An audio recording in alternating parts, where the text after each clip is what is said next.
She told me I hope you could figure out who this individual is because they've been giving us a hell of a lot of trouble lately.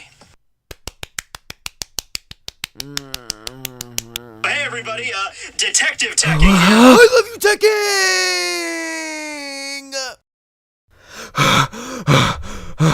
Oh, now that that's over, welcome my Waddle Z's and thine Lord and Savior Tekking. This video is a response to our Savior's video announcing that we mere mortals can bask in his presence and provide enjoyable content on who the UA Traitor's identity truly is. I plan not to keep Tekking waiting, so without further ado, I theorize that Fumikage Tokoyami, the dark horse, or in this case chicken, that barely anyone else has suspected is the traitor, is indeed the traitor. But be sure to hear me out because Tokoyami has been quite the shady character throughout the first 3 seasons, but he will keep us in the dark no longer. Let's begin. I have countless reasons to bring to you why Tokoyami is indeed the traitor, but let's start at the beginning by evaluating his role in every season so far and bringing together all of the facts. Tokoyami in the first season, let's be honest, did not do that much. I mean, he was kinda just there. The only facts I want to mention about season 1 is the fact that he did indeed fight against the League of Villains, but wasn't in any way crucial to their failure. And actually, he had code his appearance wasn't even in the manga, so I would not count him out at all. In this stage, I believe Tokoyami has little involvement with the League, but did have a little involvement after the USJ incident when Shigaraki saw a chance to twist a like-minded person. How are they like-minded, you ask? Well, I'll get to that later. In Season 2, he had a much larger role because of his participation in the In short, he helped Izuku advance in the cavalry battle, and in the tournament itself, he placed 3rd, only losing to Bakugo, who would later win. Tokoyami was reserved all the way through and showed no emotion, only quick action, acceptance of his defeat after his fight with Bakugo. He also had a lack of background because, even until now, he hasn't showed us his past at all, and for being as strong as he is, you would think that Horikoshi would want to expand a little bit more on him, unless he's, you know, the traitor, and he doesn't want to reveal it so soon. And furthermore, only a villain could be that much of a monster to best waifu / best girl Momo-chan. In this stage, I believed he was quiet and closed in because it was this time when Tokoyami was accepting his role as the traitor and nothing was set in stone for him. Shigaraki had just planted the seeds for future villainy. In Season 3, Tokoyami had his biggest role yet, and this is also the season where President Mike, who isn't the traitor by the way, stated that there is a traitor amongst them. Tokoyami in this season is noticeably more grim, stating, "Revelry in the dark," freaking dozens of times because, development, maybe?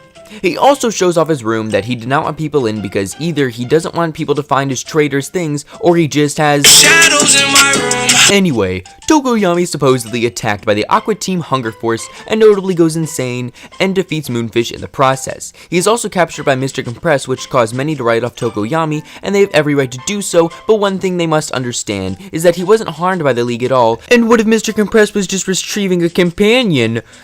In this stage, Tokoyami is a traitor, but rather than hurting his friends that he loved, he was forced against them, and he has hit a dilemma of whether to embrace the dark or continue being a hero. Okay, so I know a lot of you are thinking this, how does any of this prove anything? Well, now I'm gonna get to this and piece it all together to prove you, Tekking, that this is the truth in the story of the traitor, Fumikage Tokoyami. Tokoyami is a boy with no ambition other than becoming a hero.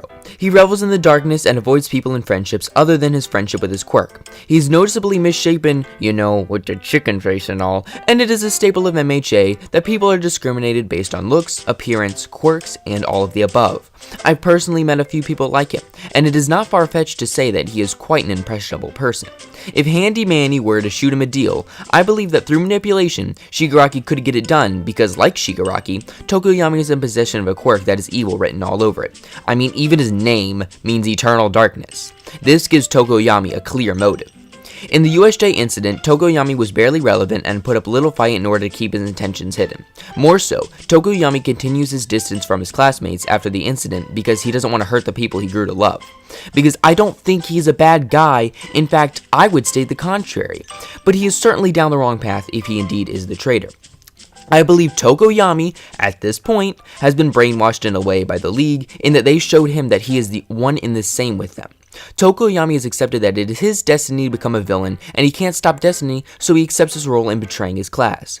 Tokoyami's next endeavor with the League was during the training camp invasion arc, where he was ordered to go along with the schedule and lay low until it is his time to shine.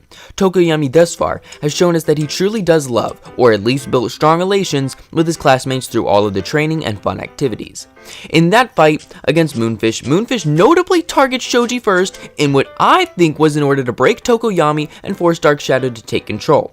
Basically what I'm saying is Tokoyami wishes no harm to his friends, so in order for the League to take advantage of his power, they attack Shoji in order to break Tokoyami and force him against his friends. So after Shoji is injured, Dark Shadow takes control of Tokoyami and attempts to destroy everything in its path. It is known to everyone that in this state, Dark Shadow is in complete control, and if he was in cahoots with the League, it would be a perfect plan that would eliminate many students, but only because of luck, it was the light users that foiled the League's plans. Tokoyami, after he reverted back, apologized to what happened to the students, but was this apology for failing them? Or was it because it was at this time Tokoyami realized his actions until this point were beneath him? He now sees what the League tried to do to him. The League, of course, still believes he is on their side despite using him for Dark Shadow, and Mr. Compress takes hold of Tokoyami because he is either strong or because he was being retrieved in order to continue as a traitor and tell them all the information he knew about UA, and this would also be a brilliant plan by the League to get him out without any questions being asked. After the fight, Tokoyami notably spends time alone in his room to reflect upon his actions. He has hit the aforementioned dilemma, but he will have to look deep inside himself in order to decide between his beloved friends or the organization he thought would protect him from his dark thoughts. I hope Tokoyami will come to his senses in that this is not the way to go. A true hero fights through hardships, and even if it means his deformity is frowned upon. Some people just have to work harder than others, and in this case, some people need to work harder mentally as well. This isn't a sort of, boom, this is the traitor kind of story. This is a tragedy in the MHA world, and I believe this would be a much more influential traitor story than that of Kaminari or Nezu. And that is my take on how Tokoyami is indeed the traitor and my story on how he could have done it, along with motives. I looked at many theories and all of them wrote off my boy Tokoyami because he was attacked at the training camp arc and I honestly wanted to make it harder on myself by doing it. Well, Tekking, I hope you enjoyed the video, and I also hope that you thought this format was a little different, maybe even more enjoyable than a list of reasons. I know that I will try to do my best for future contests as well, but with that being said, I'm King ZZZ, and this has been my theory, my Wattle Z's.